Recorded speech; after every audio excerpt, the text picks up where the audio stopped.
Estamos de volta para a segunda parte desta entrevista exclusiva com o secretário executivo da Comissão Económica das Nações Unidas para a África, o professor Dr. Carlos Lopes. Professor Carlos Lopes, há pouco falávamos da questão da agricultura e da transformação que é necessária para o setor. Vamos olhar para alguns exemplos também. Moçambique tem dois vizinhos tem vários, mas entre os vizinhos tem dois com experiências muito diferentes. Tem o caso da África do Sul, que tem uma pequena parte da população envolvida na agricultura, mas com uma elevada produtividade. E depois tem outro vizinho, que é o Zimbábue, onde enfim, a experiência na agricultura teve o caminho que nós conhecemos. Como é que avalia estas duas experiências e que lições é que podemos tirar para Moçambique? Eu acho que a economia sul-africana está a passar por um momento de indecisão que tem a ver com as suas estratégias terem que se adaptar, digamos, a uma realidade de integração no mercado mundial muito elevada. Portanto, o nível de penetração do capital internacional, o jogo, digamos, financeiro das bolsas, a volatilidade da moeda, fazem com que a África do Sul tenha que seguir os bons e maus ventos internacionais de uma forma muito próxima, e isto acaba por afetar as estratégias, e o país ainda não está, digamos, com a força suficiente para poder enfrentar alguns tornados. E isso afeta muito a forma como eles lidam com a agricultura. A agricultura aqui na África do Sul, extremamente produtiva, digamos, é um dos índices de produtividade mais elevados, mesmo a nível mundial, não só a nível africano, é um dos maiores.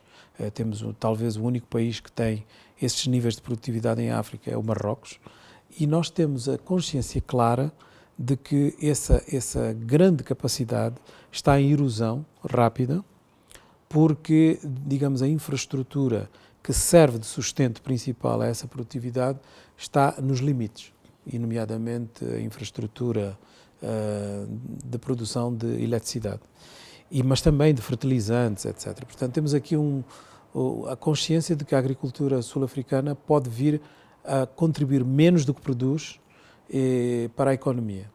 Em relação ao Zimbábue, que é um país que eu conheço bem porque vivi 7 anos no Zimbábue, o que se passou é um fenómeno, digamos, muito ideológico.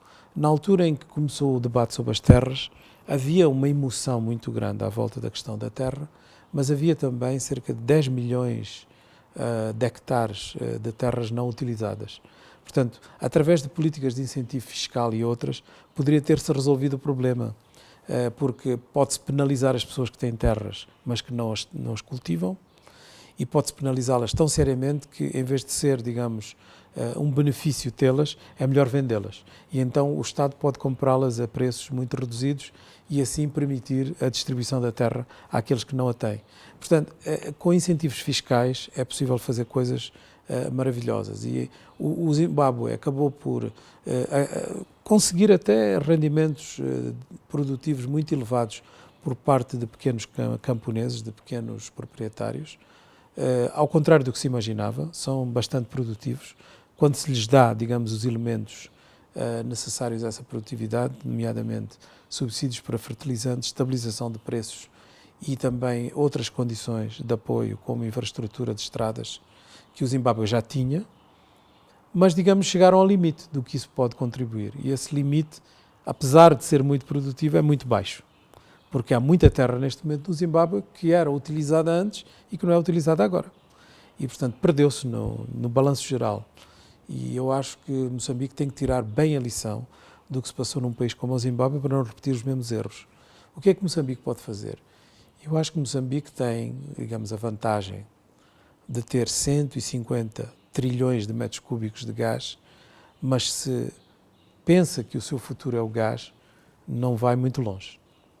Portanto, o que se tem que fazer é transformar esse potencial gigantesco numa oportunidade de diversificação da economia, desde o princípio. E desde o princípio significa que a estrutura de negociação com aqueles que vão explorar o gás tem que começar desde o princípio a tomar em conta essa política de diversificação. Desde a forma como se constrói as estradas. Eu vou dar um exemplo assim quase infantil. Portanto, se nós pudermos fazer a estrada pelo caminho mais curto para determinado produto ser exportado, nós não temos necessariamente que escolher essa via, porque esse é o caminho mais curto, é o modelo colonial, é do ponto de extração para o porto. Mas o caminho ideal não é esse, o caminho ideal é fazer uma série de curvas para que a envolvente seja integrada na economia. Para catalisar Portanto, o desenvolvimento exatamente, local por onde passa. exatamente. Portanto, isto é um exemplo infantil, mas, digamos, é uma forma de exemplificar a necessidade de que toda a estratégia, com uma indústria extrativa qualquer, seja à volta, digamos, da envolvente e não da indústria propriamente dita. Nós desenvolvemos na UNECA algo chamado de Africa Mining Vision, visão mineira africana, e temos a intenção de ajudar o governo moçambicano com a visão mineira para Moçambique, nos mesmos princípios. Já fizemos uma série de reuniões de consulta com os ministérios e as entidades encarregues dessa área de extrativa e temos esperança que vamos chegar a essa visão mineira que é muito mais abrangente, que é muito mais holística e que permite, de facto, integrar envolvente. Só assim é que nós podemos contribuir, através dessas indústrias extrativas, para a produtividade agrícola. E com essa visão mineira assente exatamente na diversificação da economia. Dr. Carlos Lopes, temos assistido a um aumento da tensão político-militar e das hostilidades em Moçambique. Em que medida é que isso pode comprometer esta visão de um desenvolvimento equilibrado? Eu acho que é uma manifestação de algo um pouco mais profundo, porque o sistema político talvez não esteja completamente adequado à realidade do país, porque nós muitas vezes, de uma forma um pouco gregária, imitamos, digamos, os instrumentos democráticos das democracias mais avançadas, dos países mais avançados, e portanto, não os adaptamos exatamente à realidade de cada país. O que eu quero dizer com isto é o seguinte: a forma como se fazem a contagem dos votos, a forma como se distribui o poder local e o poder central, a forma como se toma em conta as diferentes manifestações de identidade, como por exemplo étnicas, etc., têm que ser tomadas em conta, não podem ser camufladas e evidentemente elas depois acabam por se manifestar de maneiras que nós não tínhamos previsto. E eu penso que um país como Moçambique, que saiu de um processo de paz, que foi complexo e que conseguiu uma estabilidade que lhe permitiu o crescimento que nós conhecemos, está agora na altura de entrar numa nova fase, de poder criar empregos, de poder fazer com que esse crescimento se transforme em algo de transformação social, precisa de paz, precisa de estabilidade. Essa paz e essa estabilidade devem começar seguramente por um diálogo, mas para além do diálogo é preciso ver os fundamentos da estrutura, digamos, do Estado, os seus pilares fundamentais e como nós podemos adaptar à realidade do país. Vou dar o exemplo da Etiópia, que é o país onde eu vivo neste momento. A Etiópia é um país que se constitui em federação e que tem vários estados dentro da federação que são definidos de forma étnica. É uma experiência absolutamente revolucionária, porque não há nenhum outro país em África que define a etnia como uma base legítima para criar um Estado dentro do seu território. Vamos ver como é que a experiência evolui, mas, por enquanto, parece evoluir no sentido de uma grande estabilidade e de uma grande paz social, porque as pessoas têm dois níveis de identidade na Etiópia. Portanto, se eu sou Amara, se eu sou Oromo, se eu sou Tigrean, eu tenho o meu Estado, e, portanto, se quiser fazer política local e política étnica, posso ter um espaço para o fazer, que é o meu Estado, e tem também a dimensão federal. Quando se faz política a nível federal, tem que ser etíope. Não se pode mais vir fazer política federal, digamos, evocando identidades locais. Eu acho que, não estou a dizer isto como um exemplo para Moçambique, estou a dizer isto como a necessidade de ser original nas formas como se adapta as estruturas políticas à realidade do país. Durante bastante tempo nós criticamos Singapura e agora toda a gente acha que Singapura é a melhor coisa no mundo. E o que é que se passou em Singapura que permitiu que crescesse e chegasse ao ponto onde chegou? Uma grande parte foi originalidade na adaptação dos sistemas democráticos. Singapura sempre teve os mesmos instrumentos democráticos que os outros países, mas adaptou-os à sua realidade. A democracia é bastante repressiva. Mais até, eu diria, autoritária, mas, digamos, com uma prestação de serviços públicos que compensava digamos, esse autoritarismo. Ou seja, se as pessoas forem perguntar, e não quero dizer nomes, a certos presidentes autoritários em África, 2 ou 3, o que é que os motiva, nós sabemos que nesses casos em questão são pessoas que têm uma perspectiva de desenvolvimento, uma estratégia muito clara. E eu não tenho dúvida que são populares. São populares porque prestam serviço. Então, o Dr. Carlos Lopes acredita que o modelo da democracia autoritária pode funcionar? Eu não acredito necessariamente que a democracia é apenas uma forma de representatividade, que é a forma de democracia que nós adotamos. A democracia tem que ser no seu conjunto, digamos, permitir fundamentalmente que as pessoas se encontrem em vários tipos de manifestação e que tenham oportunidades económicas, sociais, culturais, políticas também. O que eu acho que é um pouco, digamos, triste é quando nós temos uma democracia nas palavras, na aparência, mas de facto nós legitimamos uma pessoa autoritária. Pensamos que temos um processo bastante democrático, porque há 4 partidos e nem todos têm, digamos, a maioria ou há maioria relativa. Todos podem fazer muito barulho, digamos, na imprensa, etc., porque há liberdade de expressão. E, no fundo, nós legitimamos um winner takes all, um vitorioso que toma tudo e que se transforma num ditador, digamos, legitimado, porque o processo permitiu, passou por eleições, etc., que ele se considera dono de tudo. E nós temos muitos casos desses em África. É essa a forma de democracia que é copiada mal, não é original, é uma má cópia da democracia representativa ocidental que eu tenho mais pavor. Dr. Carlos Lopes é doutorado em História e eu gostaria de apelar um pouco a essa visão ampla dos processos históricos para o caso de Moçambique, ainda sobre o recrudescimento das hostilidades. Olhando para trás, acha que algo poderia ter sido feito diferente? O processo de consolidação do Estado moçambicano foi muito difícil porque o apartheid não deu tréguas no princípio da construção e se nós olharmos agora para trás para a conjuntura internacional da época, era uma conjuntura muito desfavorável à África do ponto de vista económico e, portanto, Moçambique encontra-se em plena Guerra Fria, digamos, com uma conjuntura económica pouco favorável e com um vizinho hostil, com grandes meios e grandes poderes.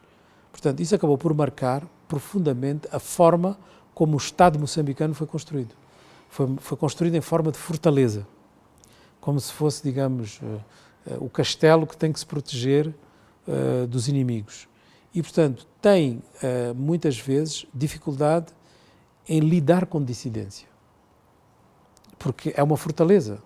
E, portanto, como é que nós vamos tirar essa mentalidade de quem está em qualquer estrutura de poder, e estou a pensar, por exemplo, nos governadores locais, como é que vamos fazer com que eles sejam muito mais inclusivos e saiam da mentalidade de fortaleza?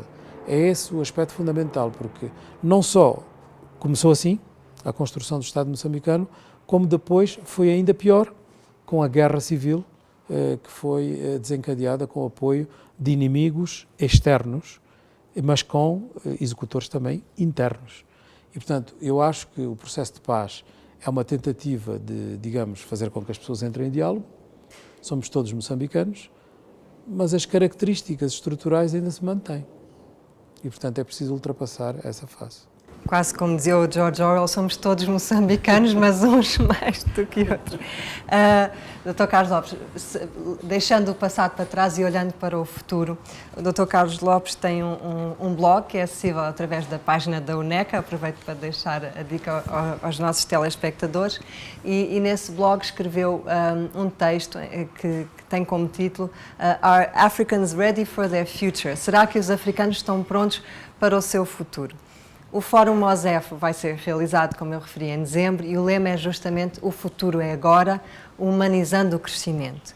Que mensagem é que gostaria de deixar para o povo moçambicano a propósito deste lema? Eu acho que nós estamos num momento crucial para a África.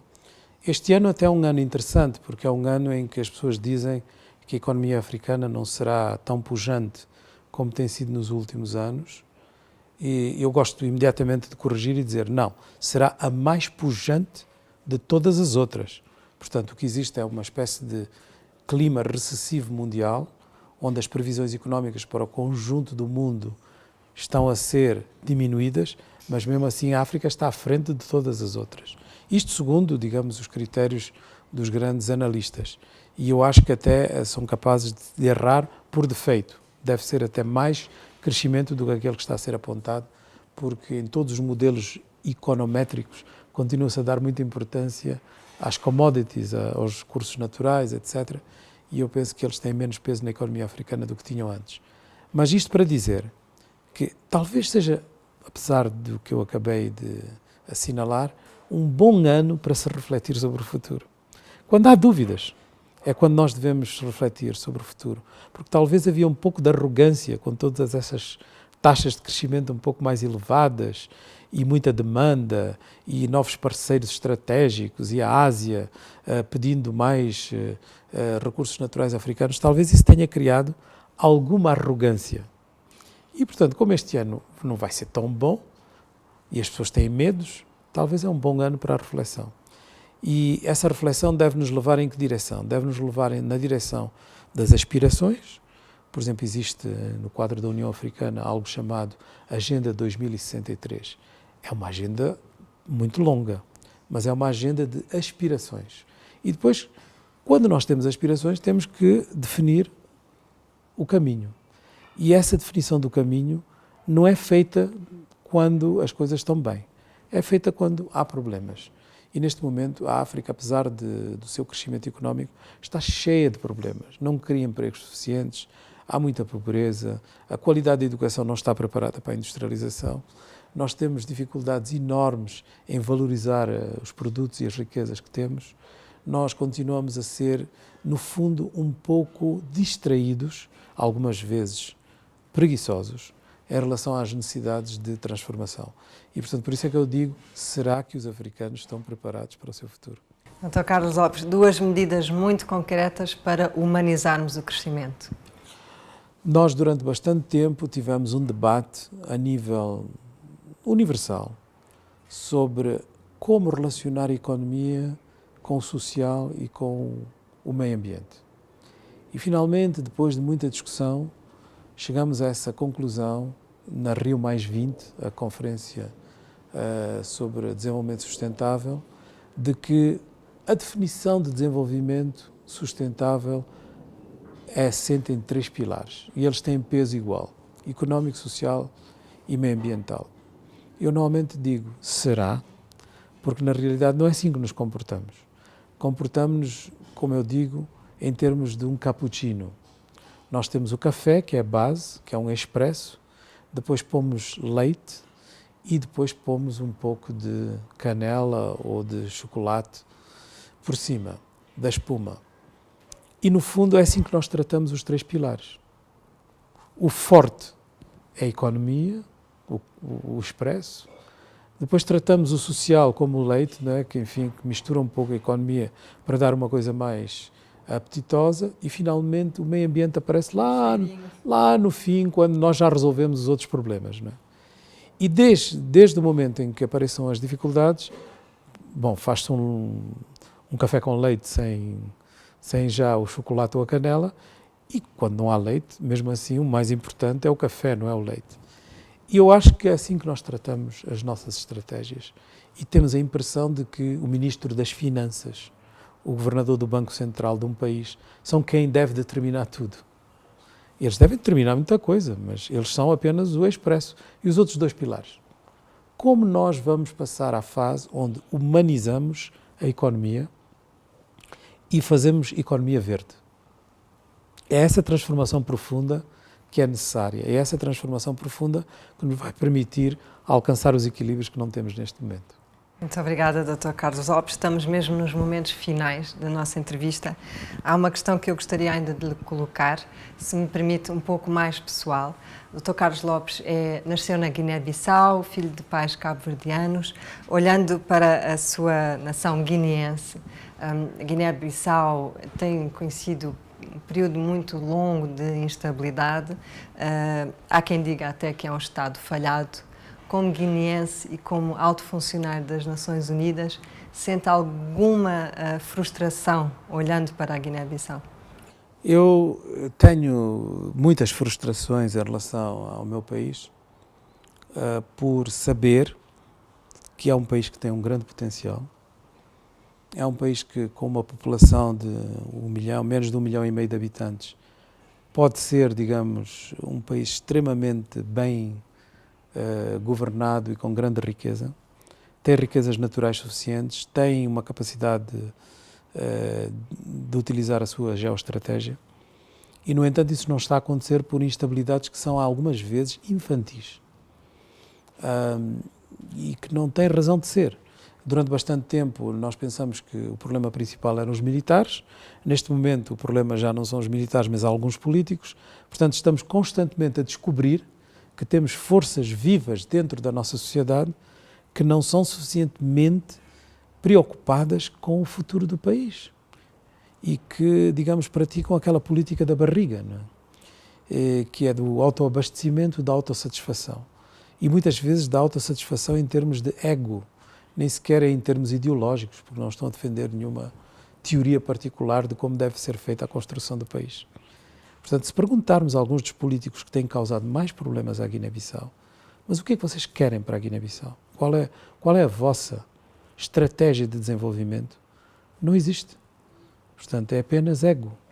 E, portanto, eu acho que isto é triste e, pronto, eu tento intervir de uma forma indireta. Dadas as minhas funções, não o posso fazer de uma forma direta para que isso não aconteça.